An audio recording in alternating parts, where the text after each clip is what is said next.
السلام عليكم ورحمة الله وبركاته. ازيكم يا احلى متابعين في منوعاتم محمد الرفاعي، وجزاكم الله عنا كل خير. اللهم صل وسلم وبارك على سيدنا محمد وعلى اله وصحبه وسلم، في الاولين وفي الاخرين وفي الملأ الاعلى الى يوم الدين. وصلى عليه يا ربنا في كل وقت وحين. اللهم اشف مرضانا ومرضى المسلمين، وارحم موتانا وموتى المسلمين يا رب العالمين. انا بشكر كل الاخوه الافاضل والمشتركين الجدد عندي، ويا رب القناه تعجبكم ولو تستفيدوا بوصفه او اي معلومه بسيطه ونشرت. ربنا يعلم ان كل الوصفات اللي عندي ده انا بكون يعني مش هقول لكم مجرباها، انا ماشيه عليها. النهارده جايبه لكم حاجه جديده انا جربتها قبل كده، بس هقول لكم اختارها الاول وهي بتعمل ايه. يلا بينا نخش الفيديو ونشوف ايه دي. اللهم صل وسلم وبارك على سيدنا محمد وعلى اله وصحبه وسلم.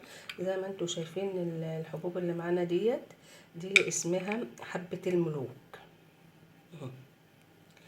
دي اسمها حبة الملوك، لو سمعتوا عنها قبل كده او ما سمعتوش. دي بتجيبها من عند العطار، بس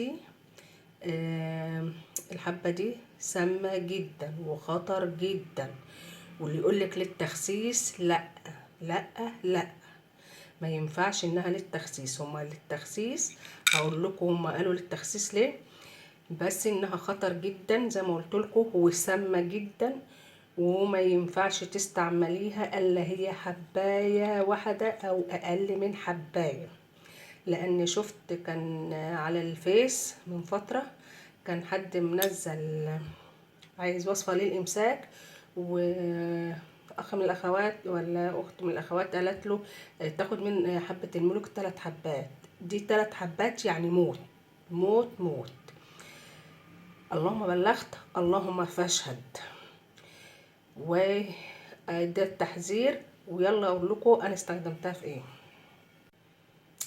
اللهم صل وسلم وبارك على سيدنا محمد وعلى اله وصحبه وسلم.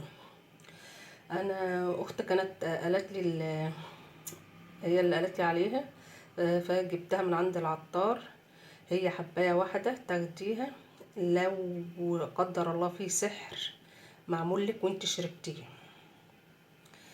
بس هي حبايه واحده اللي تاخديها وبس. ازاي بقى؟ دي فيها قشره اهي، بصي حتى هي منها عندي من فتره عامله ازاي.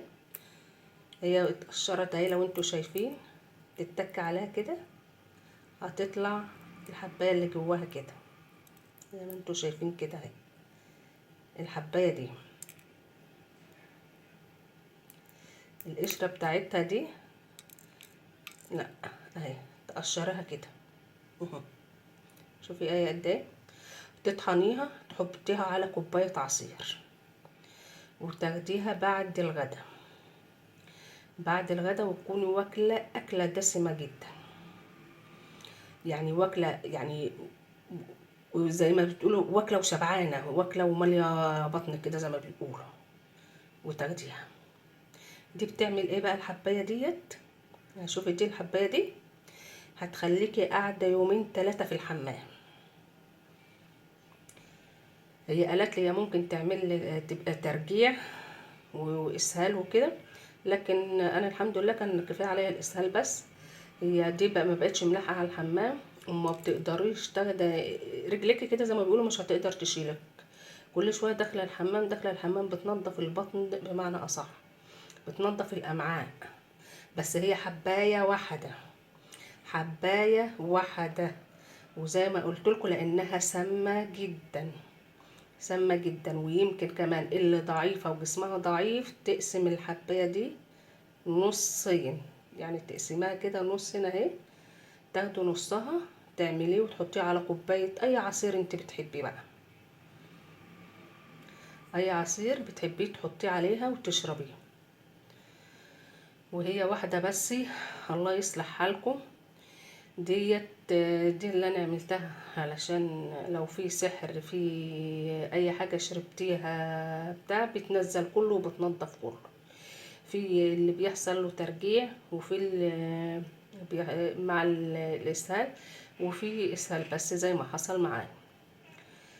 وربنا يشفي كل مريض. وبحذر تاني، هي واحدة او نص واحدة بس، الله يصلح حالكم، ومش للتخسيس، لانها ما ينفعش تاخديها اكتر من مرة، ما ينفعش تاخديها اكتر من مرة. وربنا يشفي كل مريض ويكفينا ويكفيكم شر السحر والحاسدين يا رب العالمين. ويا رب الفيديو يعجبكم، وجزاكم الله عنا كل خير. وعايزة اقول لكم في الله بحبكم، والسلام عليكم ورحمة الله وبركاته.